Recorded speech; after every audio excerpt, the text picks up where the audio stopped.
An interval describes the distance in pitch between two notes. We already use words for this. For example, we would say that this is far apart, while this is close together. That's good enough for when you're listening to music, but when you're playing music or writing music, we need to describe them in more detail so that we don't play wrong notes. Before watching this video, it's important that you know how to make a major and minor scale. Watch that video first if you haven't yet. Here's the major scale pattern. If we start on Do and go up to the next note, which is Re, that involves two notes.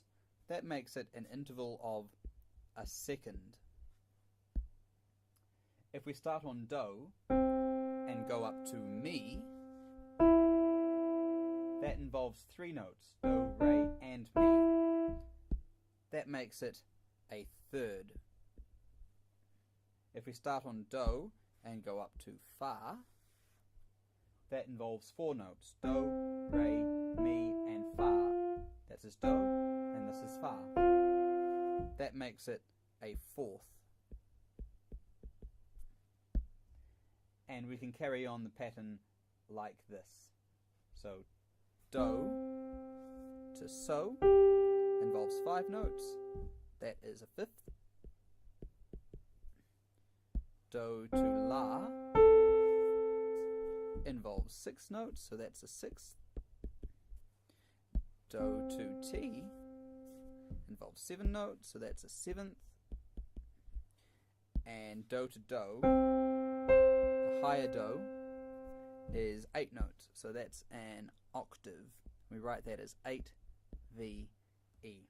And lastly, if we had Do and then we went straight back to Do, then that's called a unison, and I'll write that over here.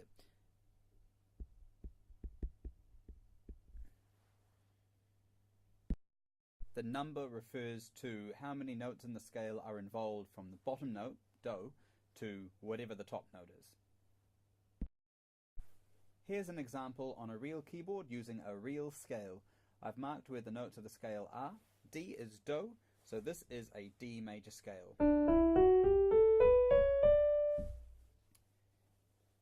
D to E is Do to Re, so that is a second. D to F sharp, which is Do to Mi, that is a third. D to G, or Do to Fa, is a fourth.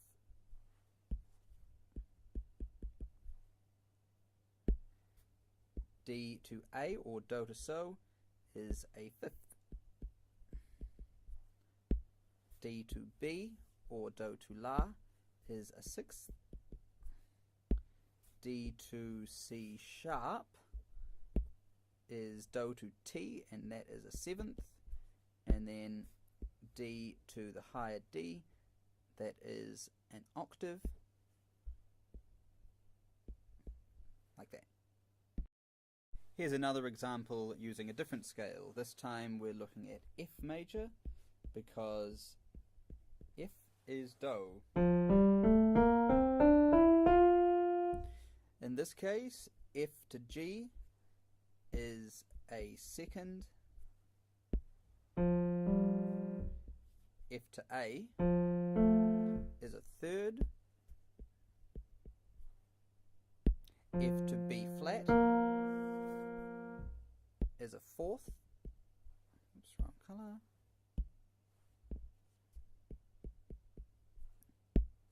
F to C is a fifth. F to D is this. That's a sixth. F to E is a seventh. And F to F, whoops, that's meant to say Do, is an octave. Intervals are described by more than just the number though. Usually we use the word major, minor or perfect in front of the number. Which of those you use depends on a few things. Firstly, the easy part. A unison, a fourth, a fifth or an octave will always be perfect, never major or minor. So we can just put that in there. Perfect unison, perfect fourth, perfect fifth, and perfect octave.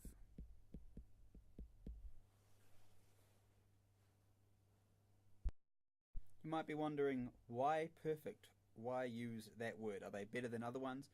No, they're not. And why do we use the word perfect? I don't know, just go with it. For seconds, thirds, sixths, and sevenths, they can be major or minor, but never perfect. So you can have a major or a minor second. You can have a major or a minor third. You can have a major or a minor sixth. You can have a major or a minor seventh. I'm going to show you the difference between those now. You'll know the interval is major if the top note is in the major scale of the bottom note. Since we've been following a major scale to build these intervals, all the intervals we've looked at so far are major or perfect. So D to E, because E is in the major scale of D, obviously because it's Do and Re, then that is not just a second but a major second. D to F sharp is not just a third but a major third. D to F is not a major fourth because there's no such thing, it's a perfect fourth.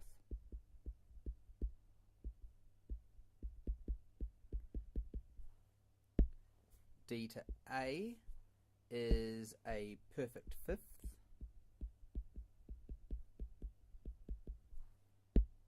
D to B is not a perfect sixth because sixths can't be perfect. It is a major sixth because it's in the major scale of D. And D to C sharp is a major seventh. And then D to D, higher D, that is a perfect octave.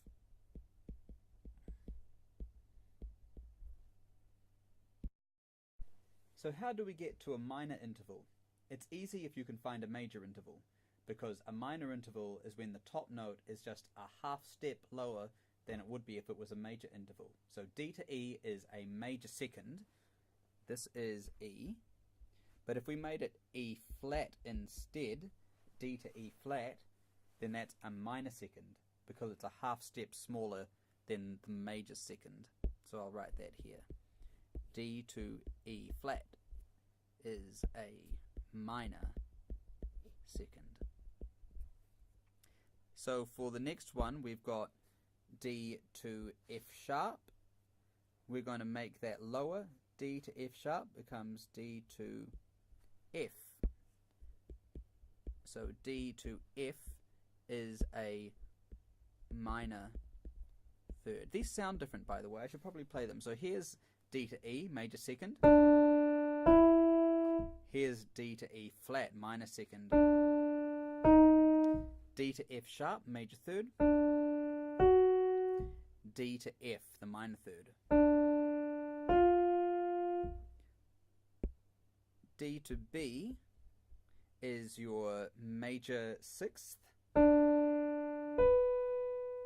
again, I'll draw my little line here. D to B is a major sixth. If we go down a half step, we get to B flat. That sounds like this. And that is a minor sixth because it's a half step below the major sixth. And D to C sharp, so we've got D all the way up to C sharp, and then we go down a half step, we get D to C. Here's D to C sharp, and here's D to C. D to C is the minor seventh because it is a half step lower than the major 7th. Let's try this in a different key. This time we'll make G Do. So this is a G major scale. G to A is a major 2nd because A is the 2nd note of a G major scale. If we want to make it a minor 2nd, we just go down a half step, we get to A flat. So G to A flat is a minor 2nd. It sounds like this.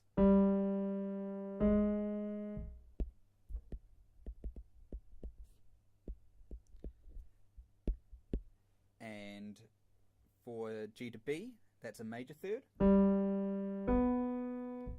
So to make it a minor 3rd, we go that way and then down a half step. So this is G to B flat. G to B flat is a minor 3rd. For G to E, that's a major 6th. We want to make it a minor 6th, so we go, oops, wrong color. We go E and then down a half step to E flat, G to E flat.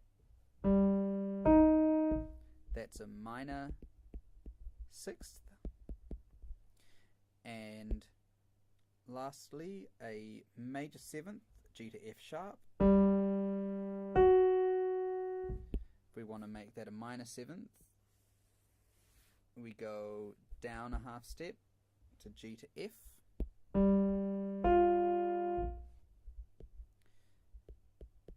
And that is a minor 7th. And that's how it always works in every scale.